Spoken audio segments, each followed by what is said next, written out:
What's going on, everybody? Welcome to this bonus episode of Pure Potential. I'm your host, Paul Patterson. You can follow me on Twitter at Paul Patterson FF. And we are gathered here today for a little rookie mock draft. 3 rounds. I've got it set up here on the screen for those of you watching the video. Superflex, tight end premium, kind of the standard settings. I'm going to randomize our names here and put the draft order in. There was no ahead of time prep because nobody knew where they were going to be drafting. So we're going to do this on the fly.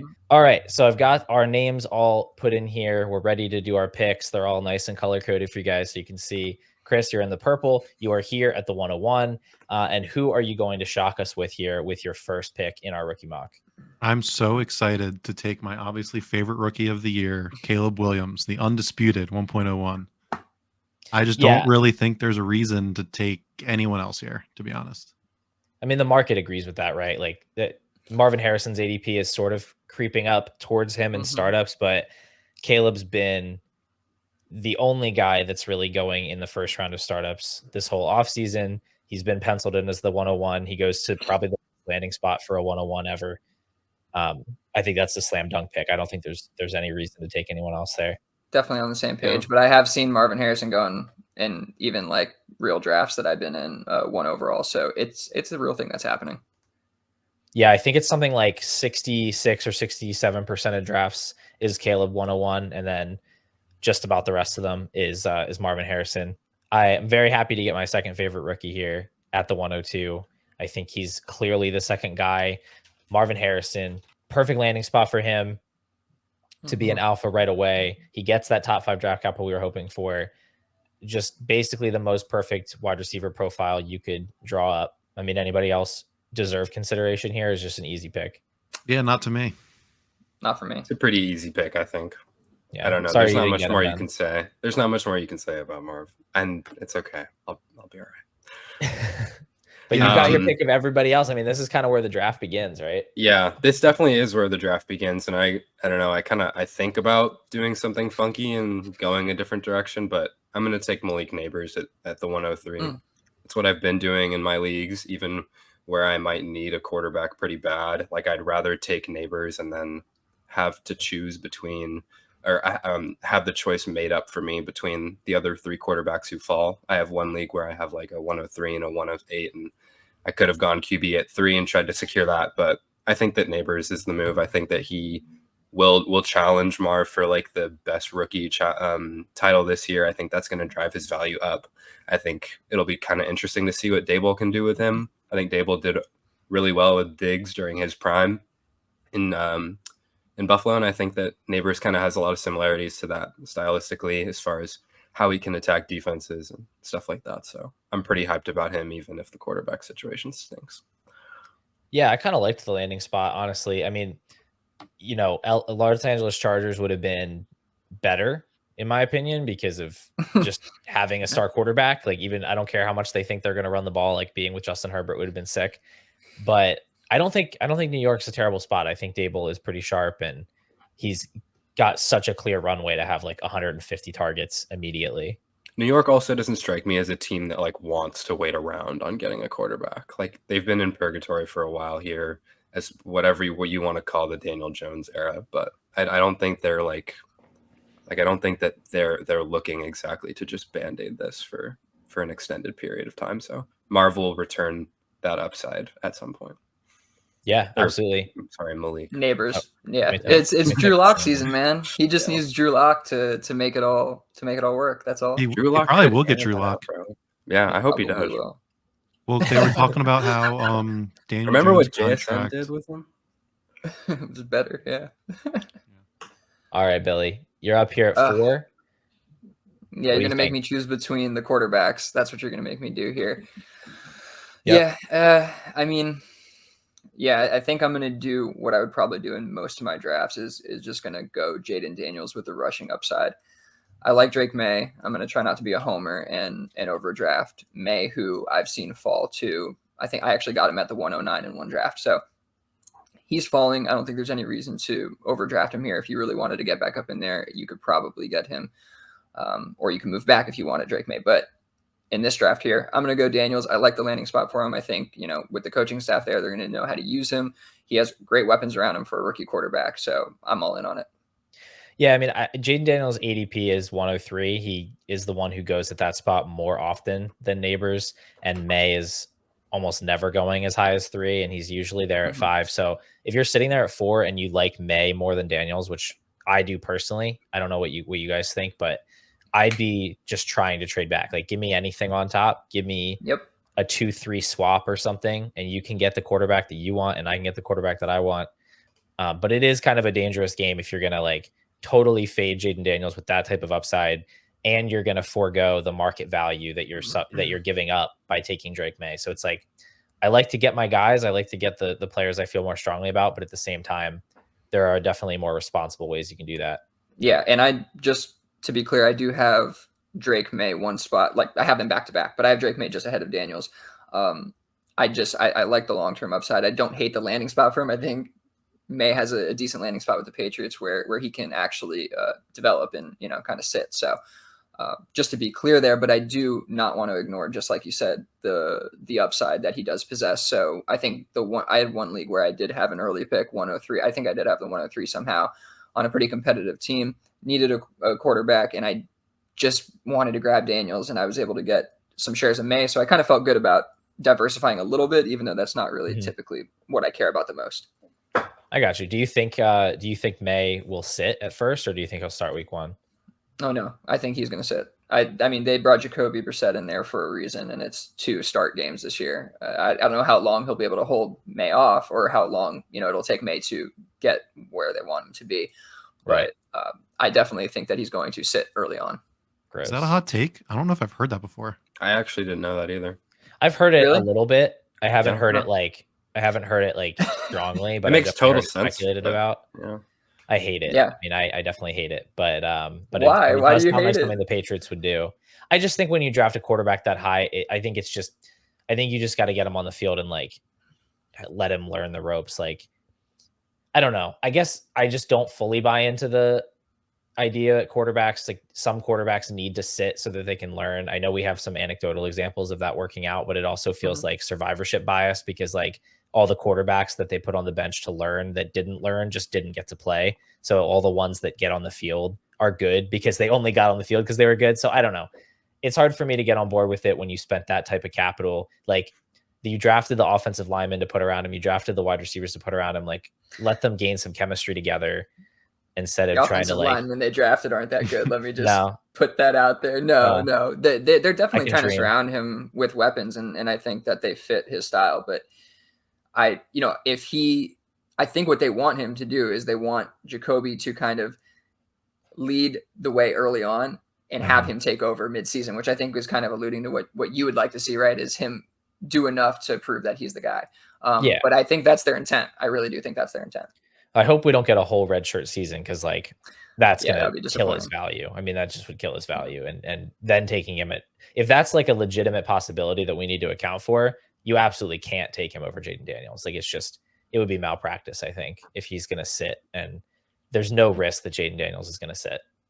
And you don't have to take him over Jaden Daniels. You can definitely trade back. It's a really viable option this year. Yeah, absolutely. All right, Chris, now that we just talked a whole lot of negative stuff about Drake May, are you going to go that direction still? Or are you going somewhere else? Yeah, I'm definitely still going to take Drake May. Darn it. He, like Billy was saying, he does tend to fall in drafts, but he's certainly my 105. He was talked about, pre-draft as 1.02 over Neighbors and Harrison, like a lot. And, he didn't get a great landing spot, but it is, New England kind of does seem to be starting over again. And I think that, I think May's a really good quarterback, and I'm going to take a really good quarterback at 105 in a rookie draft. Yeah, I mean, I still think, no matter even the stuff we just talked about, I still think that's the right pick. Ben, if you were in that spot, would you have made the same pick? Yeah, I'm the same. Like, when you were talking about having the 104 and preferring May over Daniels, that's me too. I've traded back from the 4 to the 5 already twice, just so I can make that happen and take May without feeling like I gave up market value. I've been adding like 20-25 seconds on top, and I think that's a great way to accrue value, especially if you're in that range, or my teams that are in that range, definitely are in need of getting wider instead of getting taller as far as my peak roster value goes. So I'm definitely taking May at the 5. I would take him at the 4 if like I was for some reason forced to, but I agree with taking Daniels there. And you can probably flip Daniels at some point. I think it's interesting, that conversation that we just had about him sitting, because I could see why they would do it, but I just don't think that he needs to. I find him to be, when I like scouted him, I found him to be like one of the least flawed prospects in the whole class. I thought his decision making was super chaotic at times, but when it wasn't chaotic, it was usually really good. So took care of the ball well, all that kind of stuff. I'm a big Drake May fan. So I want to get this straight. I want to get this straight for a second. Yeah, I was going to let it slide. Go 4 ahead. people that have Drake May ranked over Jaden Daniels, and Jaden Daniels went first. That is I just funny, like him more but as like a prospect. Yeah, I think that he has a better chance to be a good NFL player, but as a pure like fantasy head, you should take Jaden Daniels. Yeah, Billy's the one that picked him. I thought you were going to call out. I thought you were going to call out Ben for saying his decision making is really bad, except for when it's not, and then it's really good, because that's basically what he said. I mean, in a way, yeah, I guess. Well, let me jump in though. Let me jump in because I did make the pick. I don't have Jaden Daniels. Like I have Drake May 1 spot ahead of Jaden Daniels. Like they're back to back, so I don't have them, that far apart where I'm avoiding Jaden Daniels and I'm so high on Drake May. Right. I'm definitely not someone who thinks that Drake May needs a ton of development. I do think that he could benefit from learning a little bit in the league. He definitely has some mechanical things I think he can work on, lower body stuff, but nothing that can't get right. And I agree that he could probably be thrown into the fire and be okay, to Ben's point. But I just think that that's what's going to happen. And I don't want to avoid Daniels because I do think he has such great upside. I like Jaden Daniels. I don't think when I throw on his tape, I'm like, wow, this guy can't do it. Yeah. Okay. Yeah. No, I mean, Chris makes an interesting point in the sense that like he did still go ahead of May in this mock, but I think it's one of those things that a mock draft can't necessarily capture. Like if I'm in a bunch of leagues, I want to have more Drake May than Jaden Daniels because I like May more.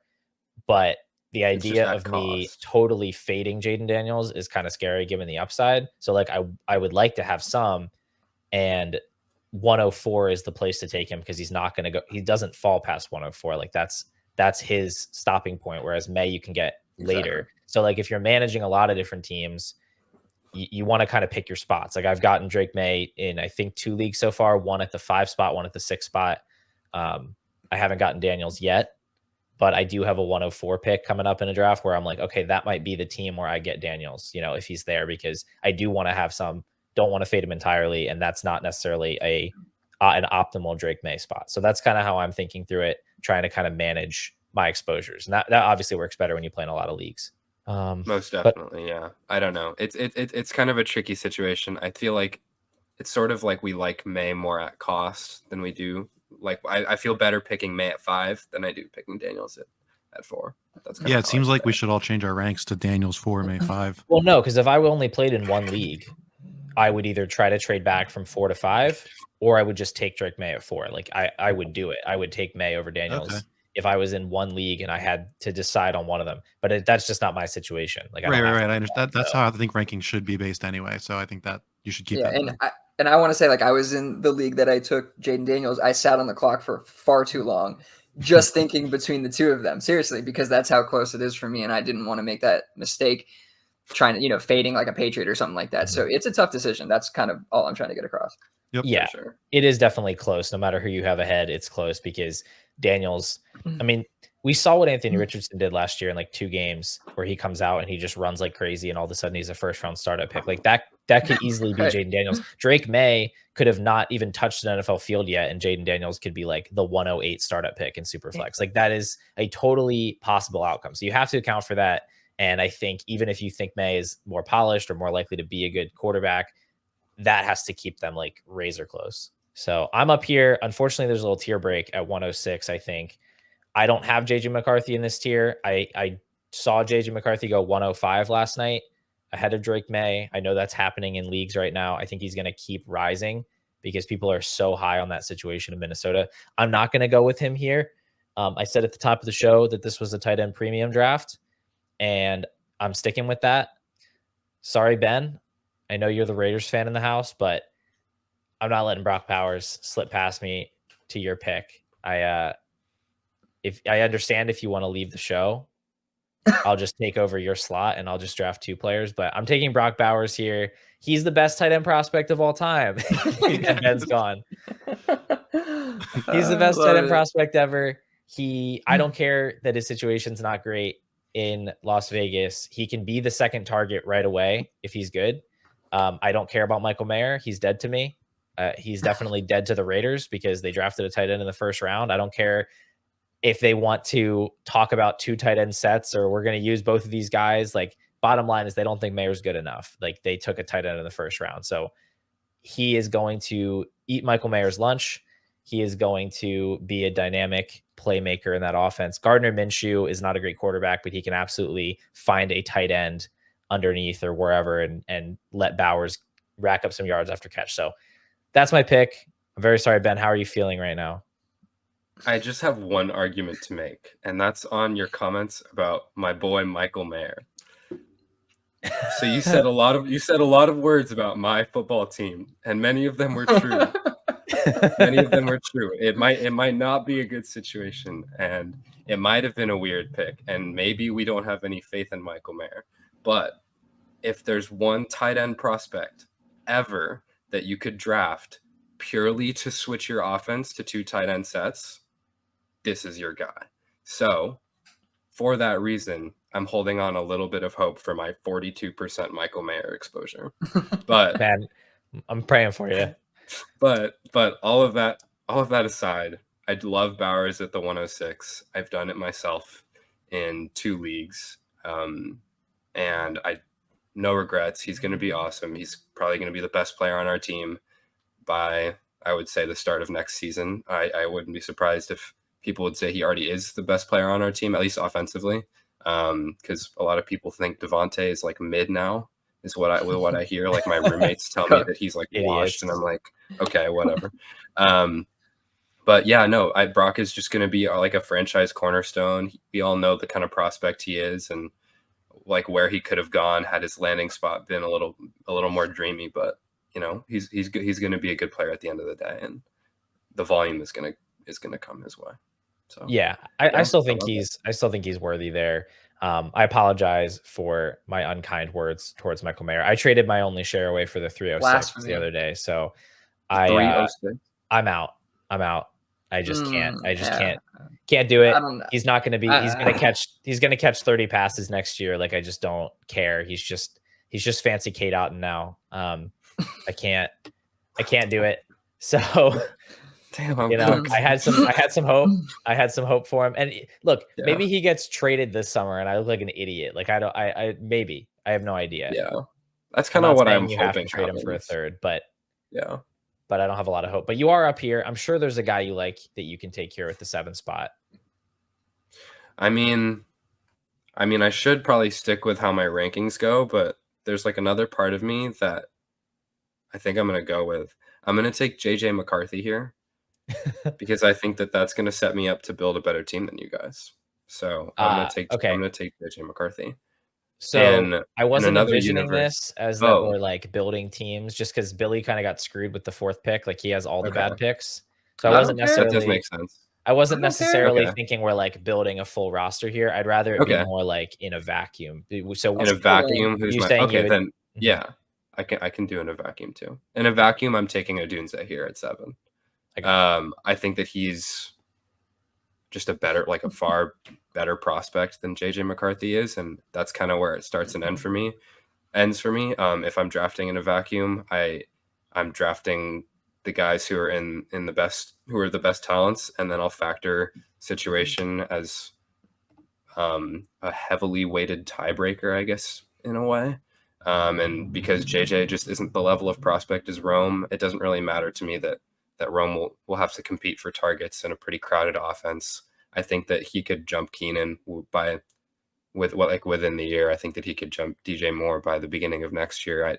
I don't see him not being Caleb's wide receiver 1 for the majority of their careers. And as far as JJ goes, I've kind of spoken my piece about him a couple of times on a couple different platforms. But I don't know. He's just kind of an uninspiring prospect to me. I think that it'll be a very Brock Purdy situation, which is fantastic for fantasy. And like, I wouldn't shock me if he ends up being the fantasy QB2 from this class, but I just won't have any of him because he doesn't excite me. That's pretty much it. Yeah, no, I get that. I think Odunze is the better prospect, and that's who I would take in most situations. I think they're in the same tier. So if you're on the clock and you're like, I only have one starting quarterback on my team and you want to take JJ McCarthy over him, I don't mind that at all. I think he's really, really set up to succeed. And I'm not sure how high the upside is, but I know that he does have mobility. I know they've been pass heavy in Minnesota. So, there's probably a good amount of upside, like more than than we necessarily giving him credit for. I'd say more actually than Brock Purdy, in the sense that offense is always like 30th in pass attempts per game, and he gets by on being unbelievably efficient. But the Minnesota offense can also be incredibly efficient, and I know that they have a higher like neutral pass rate. So I do think there's upside with McCarthy. I don't know enough about him, or I don't know enough about quarterback scouting to be like incredibly confident one way or the other whether he's going to translate or not. I've heard people I trust that like him, people I trust that don't like him. Dynasty Zoltan seems to think he's like the best quarterback of all time. Bucky Irving was running back 1 too. He's got a bit of a crusade going against Drake May, so I'm kind of mad at him about that. But he's really high on McCarthy. I do think he knows his stuff, so I'm willing to mix him in. But yeah, I agree with you about Odunze. I've been talking too long. I'm going to type your name in here. Billy, you are on the clock. Billy, do you have anything left to say about your next pick here? Do I have anything left to say about my next pick? There's been a lot said about. Yeah, I know about JJ. Yeah, I mean, I'm definitely going to take the value and go JJ McCarthy here. There doesn't need to be much more said. The landing spot speaks for itself, really. Yeah, I think it's, even if you don't believe in McCarthy at 108, the value is just there, right? Like if you wanted to sell him, you can do that. If you wanted to hold him and his value will probably maintain, you can do that. Like it's a pretty solid dynasty asset at this point. One that you typically don't get at the 108. Yeah, I think it's the biggest tier break in the whole draft, in the whole rookie draft. It's 108 is a great pick to hold. I was fortunate to get Odunze at 108 earlier today in a rookie draft, because McCarthy went, I think, 6th. But then 109 is like probably my least favorite pick to hold on to right now. It's just nobody that you can take after that drop off feels super good. There's guys I like, but it definitely feels like you're really paying a premium for your favorite guy in a pretty big tier. And Chris, you get that honor. So you get to take the next guy off the board here. Who's your favorite of the maybe non-blue chip assets in this class? So there's basically only 2 guys I think I would consider here. I'm gonna take Xavier Worthy. The Chiefs, traded up for him, only a couple spots, but they traded up because they wanted to secure him.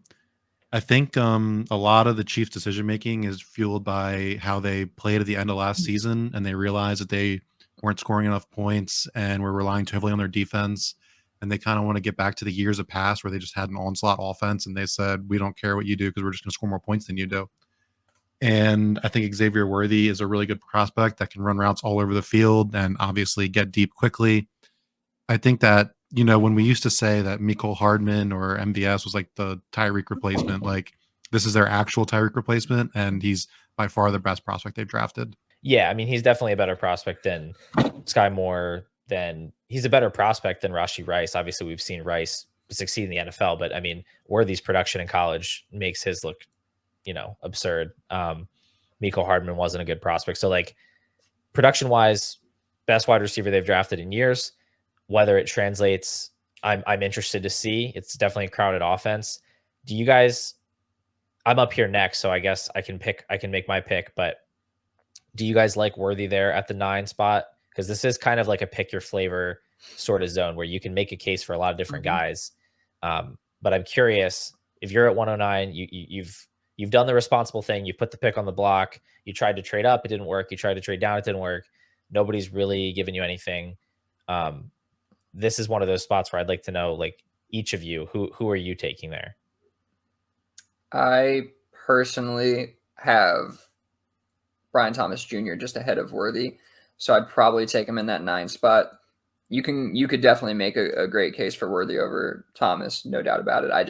I think that he has a little bit more upside in terms of a typical wide receiver 1 role, not like on the team. Like obviously he does have that upside too, but just like the volume, production, kind of everything. And while Worthy, I think, can do that on like week to week basis. I'm not sure how consistent it can be. And also I agree with Paul, it's a little bit crowded. So I don't know exactly how it shakes out overall and again on a week to week basis. So yeah, that's kind of how I feel about it. And you, Ben? I'm taking Worthy at 109s, and I actually feel pretty good about it too. I was skeptical at one point about him translating as like an outside receiver or something like that because of how small his frame is, and I just wondered what his versatility and what his role would look like. But him going to Kansas City kind of eliminates that concern for me because I just feel so confident that Mahomes and Reed will find an efficient and effective way to get him involved on a regular basis, and in a way that like opens up the rest of the offense. And they're not going to be able to do that without at least hitting a few deep shots to start. So I think that he complements the rest of that receiving room really nicely as far as Kelsey and Rashi go, especially underneath. I don't think Marquise is going to be a Chief for much longer than a year. I think he'll be too expensive for them after this 1 year is up. And I totally see Worthy kind of sliding into like the top target role as Kelsey starts to phase out. So I think it's honestly a smash at 109, and I'm not really shopping my 109s because I'm pretty excited to get my hands on Worthy. Interesting. All right. I think definitely a totally defensible pick. He's probably my second favorite guy at this spot. I don't see him as the top target earner. I think that honor belongs to Rashi Rice as long as he can drive the speed limit moving forward. He might be the top target earner, but I think if we were betting on a receiver to have the most yards for the Chiefs this year, it would be Worthy. I think he this can, year. Oh, because Rice is going to miss like 4 games with a suspension. You mean? You could prorate Rice yards. I don't care. I think Xavier Worthy will have more yards than Rashee Rice this year. All right, we're going to be making a bet after the show's over. We're going to be making a bet. I agree. I wouldn't bet on anything this year, but I think that after this year, it's going to be all Worthy. Like once he really gets his feet wet, once he learns how to like stop start at the NFL level and like how to use his acceleration and deceleration, he's going to be ridiculous, man. You guys are way too dismissive of an incredibly strong rookie season. But no, I love Rashee. It's fine. You're too dug in on Rashee Rice. Dude, I cannot wait for this 6-game suspension to hit so I can buy him in every league, dude. I cannot wait. Rashee Rice's ADOT is about to go down because of Worthy. Awesome. So here's the thing, man. I'm up at 10. The guy that I would pick at 109, I actually did take him at 109 today because I didn't get any bites on the phones. And honestly, I do want to make sure that I'm getting some exposure to this guy because I'm really interested in his fit in the Chargers offense. And that's going to be Kamani Vidal. No, I'm just kidding. The other skill player the Chargers drafted, Lad McConkey, obviously, is the guy that I'm talking about. This dude is kind of sick, honestly. The more that I have looked at him, I just feel like he's a more complete receiver right now than Xavier Worthy. Like he can do more things. Like Worthy does some things really, really well. McConkey, I think, can do everything that you need him to do. And really, a lot of his numbers look bad, but it's really just one thing on his profile that's a problem, which is that he did not run a full route share at Georgia. If you can get on board with the fact that that was because of some combination of injury and talent on the team and whatever kind of scheme they're running in Georgia, if you can just rationalize why he didn't run a full route share, everything else about him looks great. Like on a per route basis, when he was on the field, he was super efficient, major contributor. Now he walks into a situation where there's like no competition for targets. He is going to be an every down player from week 1. He's going to be like the focal point of the passing game, I think. So I like the upside of him. And Hayden Hurst. What about them? Yeah. Right. I think Josh Palmer is going to have more targets than both of those guys. Probably combined. Yeah. So yeah, I'm excited about McConkey. I think he could be awesome. And he gets that star quarterback. We love that. We love that landing spot for him.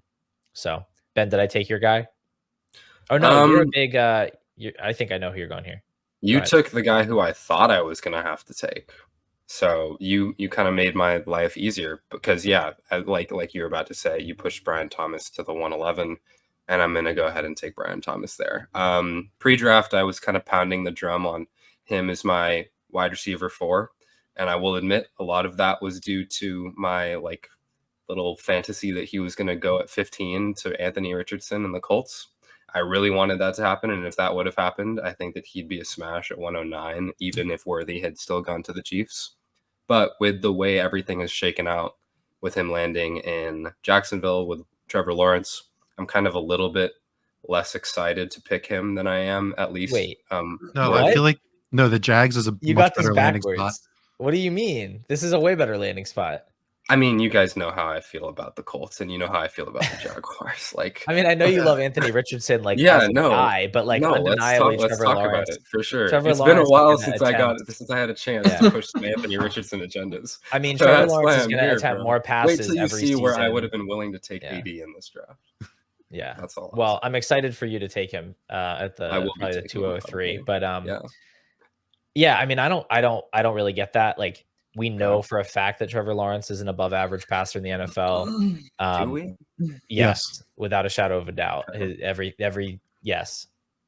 Try to know some ball, Ben. Okay, Trevor Lawrence is awesome. He had the 30th ranked supporting cast per PFF last year. Hold on. So I've seen Trevor Lawrence be very good, and I know he can do it for sure. I've also seen Anthony Richardson do a lot of high level passing, and I think that the upside with him, and especially with Shane Steichen, to me, is just. I'll admit it has me totally enchanted, and they've built such a great group around him that I think fits his skill set really well.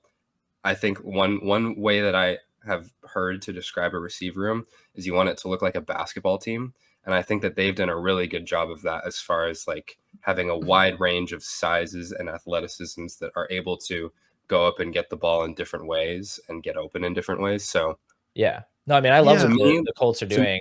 To me, the Colts are what I was trying to push with the Ravens last year. And the whole Ravens offense, I guess, in fantasy didn't end up kind of panning out how I wanted it to. But that's sort of the same vision I have right now. Yeah, the defense, exactly. The defense is too good. So that's sort of the vision I have in my head for the Colts right now. And I don't know. I'm definitely overdrafting everything related to Anthony Richardson. I'll probably admit that in a few months. But for right now, I'm really into it. And I don't know. I think that if it hits, the payoff is going to be bigger than like I could possibly imagine. So, yeah, I guess I was a lot. I mean, I like Brian Thomas. I like the Brian Thomas landing spot.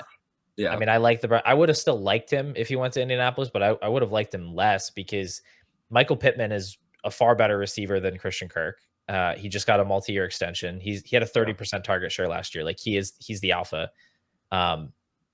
Christian Kirk is as a slot guy, underneath guy. Like Brian Thomas can carve out a much larger role, I think, out of that target pie in Jacksonville. And I think that's going to be a bigger pie. Like I just think when you have a guy like Richardson who takes pass attempts out of the offense by rushing the ball, and you have Jonathan Taylor on a massive contract, I just don't see how that offense is going to throw more or even close to as often as the Jaguars are going to throw. So I'm excited about Thomas in Jacksonville, and I think Lawrence can throw deep.